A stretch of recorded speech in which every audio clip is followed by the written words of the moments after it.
చూడండి, యోసేపుకి 2 కుమారులు ఇచ్చాడా, 2 కూతుర్లు ఇచ్చాడా? 2 కుమారులు ఇచ్చాడు. ఆ 2 కుమారులకి పేర్లు పెట్టాడు. ఆ పేర్లు పెట్టాడు ఎందుకని? అమ్మ నా వైపు చూడండి, ఏమని పేరు పెట్టాడు? మొదటి వానికి మనుష్యే. మనుష్యే అంటే అర్థము మరచిపోవుట. గుర్తు రాసుకోండి, మీరు ఈసారి రాసి పెట్టుకోండి. మనుష్యే అంటే అర్థము మరచిపోవుట. ఎందుకని ఆ పేరు పెట్టాడంటే, ఐగుప్తుకి ఇట్ట ఆయన కష్టాలు మించడానికి వచ్చేటప్పుడు ఏంటిని విడిచిపెట్టాడు? తండ్రి ఇంటిని విడిచిపెట్టాడు. తండ్రి ఇంటిని, ఇంటి వారందరినీ విడిచిపెట్టినప్పుడు ఆ తండ్రి ఇంటిలో పడిన బాధలు, అన్నల దగ్గర పడిన బాధలు, ఆ కష్టాలన్నిటినీ మర్చిపోవడానికి మనుష్యే అని ప్రథమ కుమారుడికి పేరు పెట్టాడు. రెండవ కుమారునికి ఉండండి, రెండవ కుమారునికి ఏం పేరు పెట్టాడు? ఎఫ్రాయిము. ఎందుకు ఆ పేరు పెట్టాడు? తండ్రి ఇంటిని విడిచిపెట్టి వచ్చిన తర్వాత దేవుడు అతని చేతిని విడిచిపెట్టకుండా ప్రతి నిత్యము కాపాడుతూ తను ఏ స్థలం ముందు అడుగు పెట్టినా అభివృద్ధి చూస్తూనే ఉన్నాడు, వర్ధిల్లుతూనే ఉన్నాడు. దేవుని మహిమ ఎక్కడికి వెళ్ళినా అతన్ని ఆవరించి ఉంది.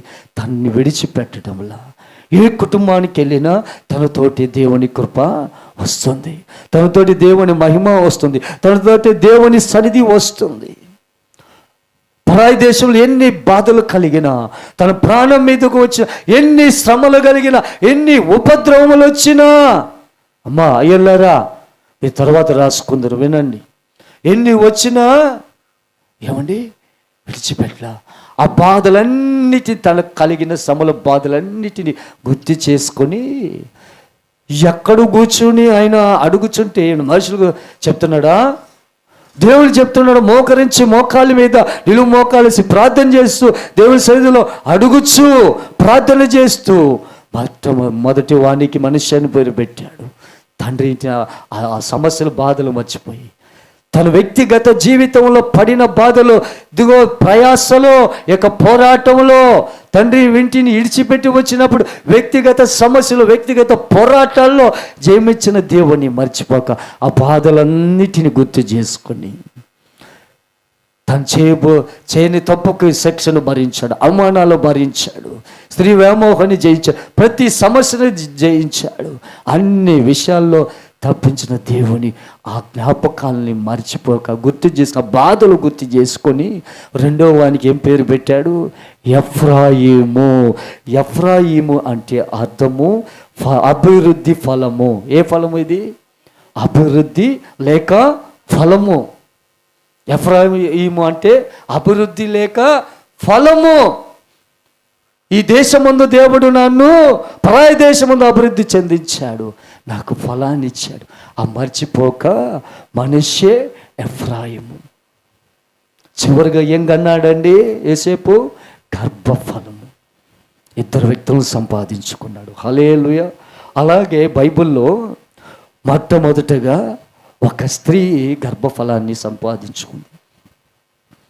దేవుని మహిమ వారిద్దరిని, భార్యాభర్తని విడిచిపోయినప్పుడు, వారు దేవుడే వెళ్ళగొట్టినప్పుడు, వారిని దేవుడే వెళ్ళగొట్టినప్పుడు బయటకు వచ్చి దేవుని మహిమని విడిచి బయటకు వచ్చినప్పుడు, దేవుని సన్నిధి బయటకు వచ్చినప్పుడు ఆ జ్ఞాపకాన్ని మర్చిపోక నిత్యము కుమిలిపోతూ భార్యాభర్తలు 2 ప్రార్థన చేసినప్పుడు వారికి ఒక గర్భఫలాన్ని ఇచ్చాడు.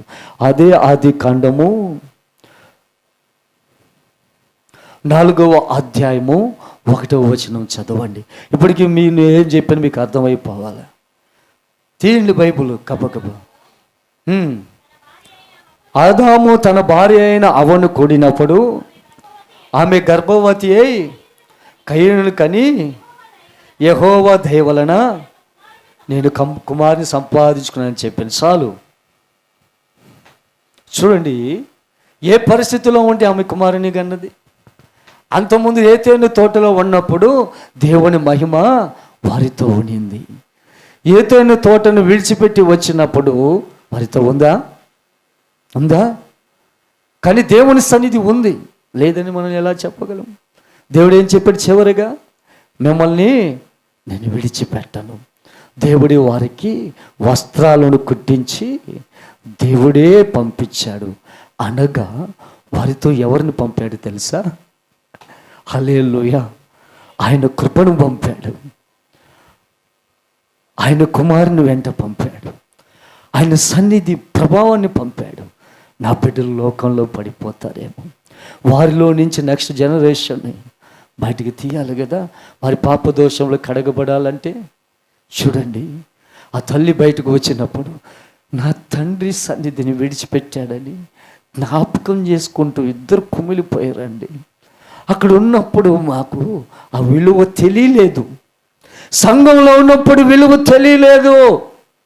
సంఘము దాటి బయటికి వెళ్ళినప్పుడే, ఆ బాధల లోకంలో కలిసిపోయినప్పుడే, యేసేపు తండ్రి ఇంటిలో ఉన్నప్పుడు ఆ విలువ తెలియలేదు. తండ్రి ఇంటిని చేజారి బయటికి వెళ్ళినప్పుడు ఆ విలువ ఆయనకి